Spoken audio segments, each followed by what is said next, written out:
किसान भाइयों, केले की नई सीरीज चल रही है और उसी का यह पार्ट है। और आज की इस वीडियो में हम आप लोगों को बताएंगे कि केले में खरपतवार नियंत्रण आप लोग रासायनिक तरीके से कैसे कर सकते हैं। देखिए, आज हम इस वीडियो में आप लोगों को इतना अच्छे से एक्सप्लेन करके बताएंगे कि आप चाहे नए किसान हो या पुराने किसान हो, अगर आप लोग अपने केले की खेती में खरपतवार नियंत्रण करने के लिए रासायनिक चीज़ों का इस्तेमाल करना चाहते हैं तो बहुत ही अच्छी तरीके से आप लोगों को समझ में आ जाएगा। नमस्कार, मैं हूं देव मौर्य और आप लोग देख रहे हैं स्मार्ट किसान यूट्यूब चैनल। अगर अभी तक आप लोगों ने स्मार्ट किसान यूट्यूब चैनल को सब्सक्राइब नहीं किया है तो सब्सक्राइब करके बेल का आइकन दबा दीजिए, जिससे हमारी आगे आने वाली खेतीबाड़ी से संबंधित, केले की खेती से संबंधित सभी वीडियो आप लोगों को प्राप्त हो सके।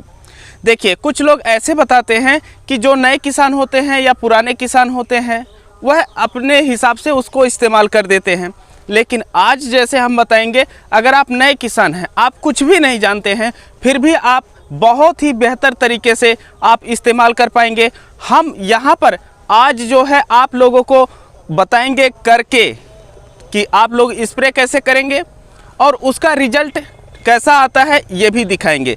तो चलिए, जब हम रासायनिक दवाओं का इस्तेमाल करने जाते हैं तो हमें यह पहले समझ लेना है कि जो रासायनिक खरपतवार नियंत्रक दवा होती है वह कितने प्रकार की होती है।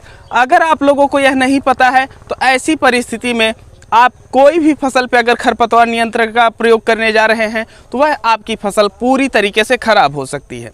तो चलिए, जो रासायनिक खरपतवार नियंत्रक होती है उसे 3 भागों में बांटा जाता है। सबसे पहली जो हमारी होती है वह होती है सिस्टमेटिक हर्बिसाइड। और जो सिस्टमेटिक हर्बिसाइड आती है, यह दवा जो होती है आपकी फसल या खरपतवार जहाँ भी पड़ेगी वह पूरे पौधे को जला देगी। जैसे ये आप लोग एक पौधे का पत्ता देख रहे हैं, अगर कोई रासायनिक जो खरपतवार नियंत्रक दवा है और वह आपकी सिस्टमेटिक हर्बिसाइड के अंतर्गत आती है तो पत्ते के किसी भी भाग पे पड़ेगी, पूरे पेड़ को सुखा देगी। आपका जो पौधा है ये पूरी तरीके से सूख जाएगा, चाहे वह आपका खरपतवार हो या आपकी फसल हो। तो यह जो आप समझ चुके हैं। अब जो दूसरी हर्बिसाइड आती है उसे कहते हैं कॉन्टैक्ट हर्बिसाइड। जो हमारी कॉन्टैक्ट हर्बिसाइड होती है कि जैसा कि आप लोगों को नाम से ही पता है कि जहाँ पर इसका संपर्क होगा सिर्फ वहीं पर जलाएगी। अगर आप कॉन्टैक्ट हर्बिसाइड का प्रयोग करने जा रहे हैं तो अगर आप उस दवा को इस पत्ते के किसी भी भाग पे डालते हैं तो वह दवा सिर्फ वहीं पर जलाएगी। हाँ, अगर वह उसका डोज ज़्यादा है तो ऐसी परिस्थिति में कुछ दूर तक जला सकती है, लेकिन आपके पूरे पौधे को नहीं जलाएगी। आप जान लिए ये दूसरी। और जो तीसरी कैटेगरी होती है जो हर्बिसाइड है, खरपतवार नियंत्रक है, इसे कहते हैं सेलेक्टिव सिस्टमेटिक हर्बिसाइड। मतलब ये है कि आप उसको अलग अलग फसलों में डाल सकते हैं और हाँ, जो दवा जिस फसल के लिए आती है उसी हिसाब से आपको प्रयोग करना है। जैसे जो आपकी धान गेहूं में आती है प्रयोग करने के लिए तो आप उसे धान गेहूं में ही प्रयोग कीजिए। ऐसा नहीं कि आप दूसरी फसलों में उसका उपयोग कर लीजिए, क्योंकि वह जो सेलेक्टिव सिस्टमेटिक हर्बिसाइड बनाई जाती है यह ध्यान में रखा जाता है कि यह जो दवा है उस फसल को प्रभावित ना करे, बाकी उस फसल में जो खरपतवार हैं उनको हटा दे। तो जो सेलेक्टिव होती है अगर आप लोग उसको डालते हैं तो वह आपकी फसल को, जिस फसल के लिए वह बनी हुई है, उसे प्रभावित नहीं करती है और उसमें उपस्थित सभी प्रकार के जो खरपतवार होते हैं इनको जड़ से ख़त्म कर देती है।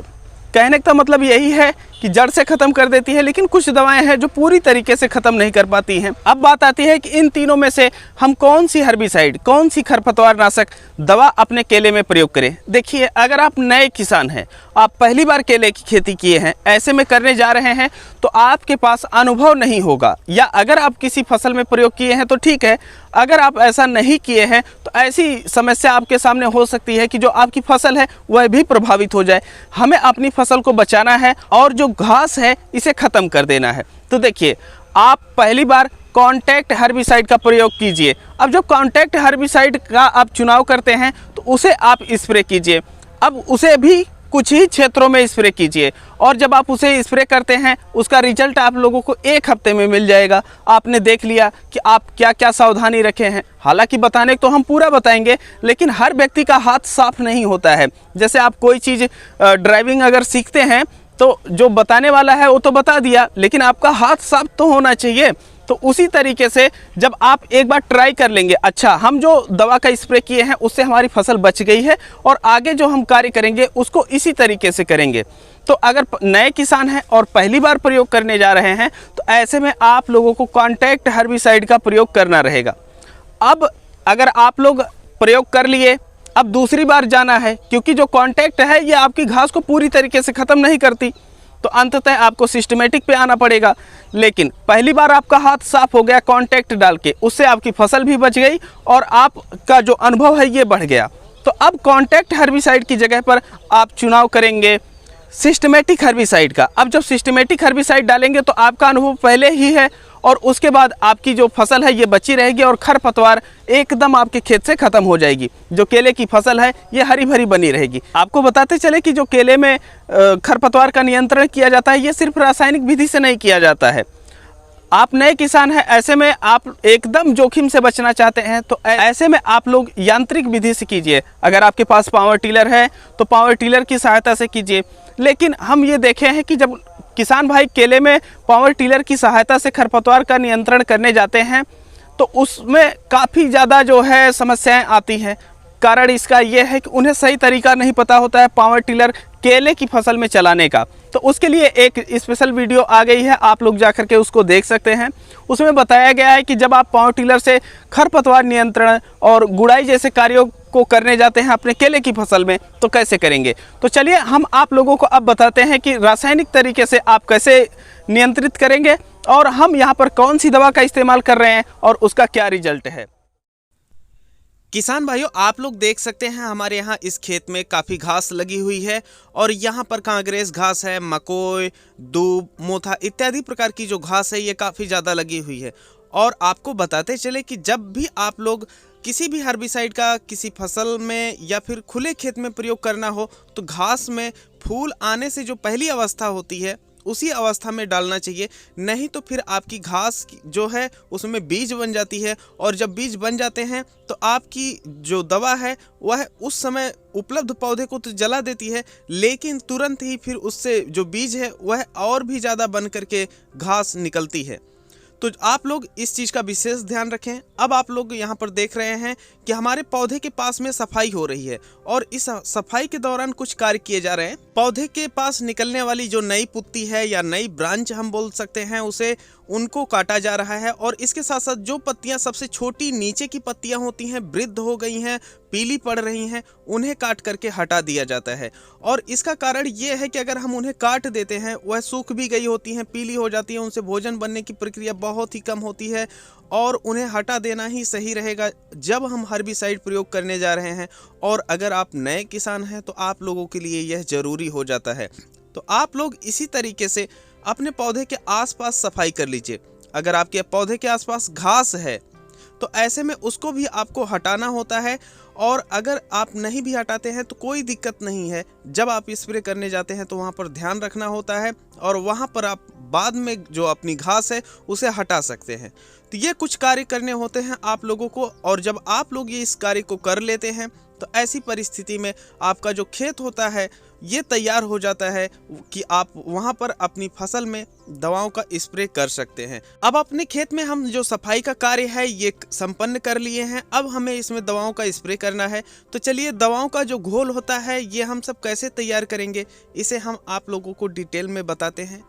यहाँ पर जो हम दवा इस्तेमाल करने जा रहे हैं ये है ग्लाइफोसेट 71% SG फार्म में जो आती है और हम इसे लेते हैं 100 ग्राम प्रति 15 लीटर और ये जो दवा होती है इसे हम घोल लेते हैं।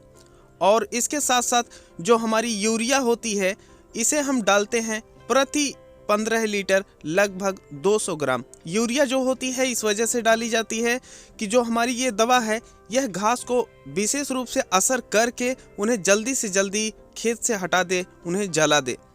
और जब आप इसको डालते हैं तो इसके साथ साथ आप लोगों को स्टिकर डालना चाहिए जो कि प्रति 15 लीटर जो मात्रा रहती है ये रहती है 5 ml और इनको डाल करके आप अंत में पानी डाल दीजिए। आपका जो घोल है ये तैयार हो जाता है। अब आप लोगों को स्प्रे करना होता है।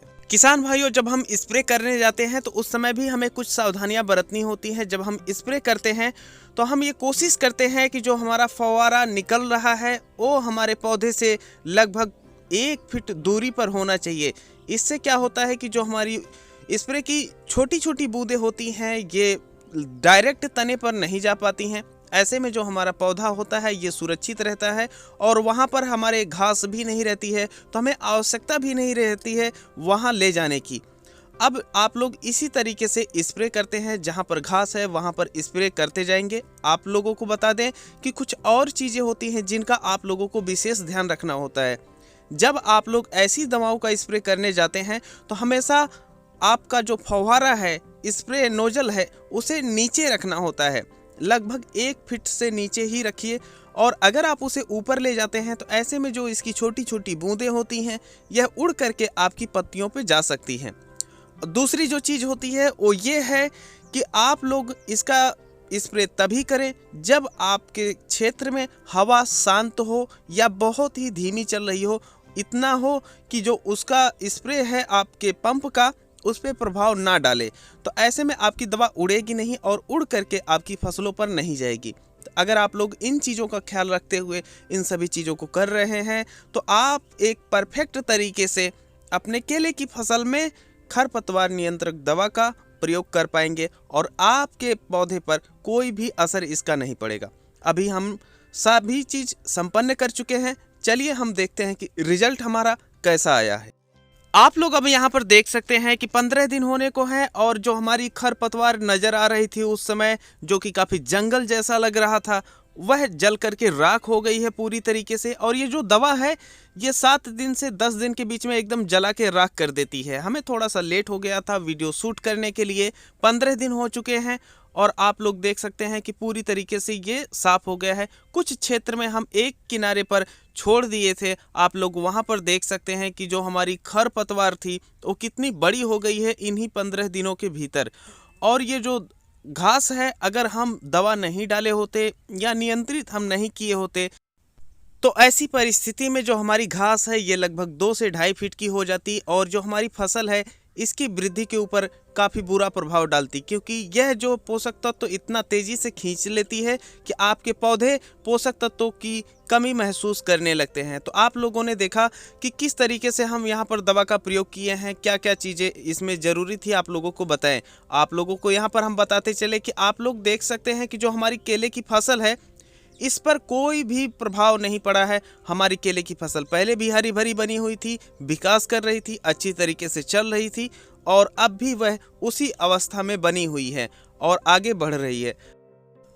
अब अगर आप लोग अपने केले की फसल में रासायनिक तरीके से खरपतवार नियंत्रण करना चाहते हैं तो हमें उम्मीद है कि इस वीडियो को देख करके आप चाहे नए किसान हो या पुराने किसान हो बहुत ही बेहतर तरीके से नियंत्रित कर सकते हैं। और हमें उम्मीद है कि इतना बढ़िया से बताए जाने के बाद अब आपसे कोई भी गलती नहीं होने पाएगी अपनी फसल में रासायनिक खरपतवार डालते समय। हम आप लोगों को बताते चले कि ये केले की सीरीज की ही वीडियो है और आगे भी वीडियो इसी तरीके से आती रहेगी। आप लोग अगर पूरी सीरीज जब तक नहीं देखेंगे तब तक केले की खेती में मज़ा नहीं आने वाला है कि क्या करना है, कैसे करना है। इस वजह से केले की खेती की नई सीरीज की और जो वीडियो हैं उनका लिंक हम डिस्क्रिप्शन में दे रखे हैं, आप लोग जा करके वहां से देख सकते हैं। ये आप लोगों को वीडियो कैसी लगी ये कमेंट करके बताना मत भूलिएगा। आप लोगों के यहाँ केले का क्या रेट चल रहा है और कौन सी तारीख है और कौन सी जगह है, और आप लोगों के यहाँ केले को अपनी भाषा में क्या कहते हैं, कमेंट सेक्शन में ज़रूर बताएं। हम मिलते हैं आप लोगों से एक नई वीडियो में नई जानकारियों के साथ। तब तक के लिए चलते हैं। जय जवान जय किसान।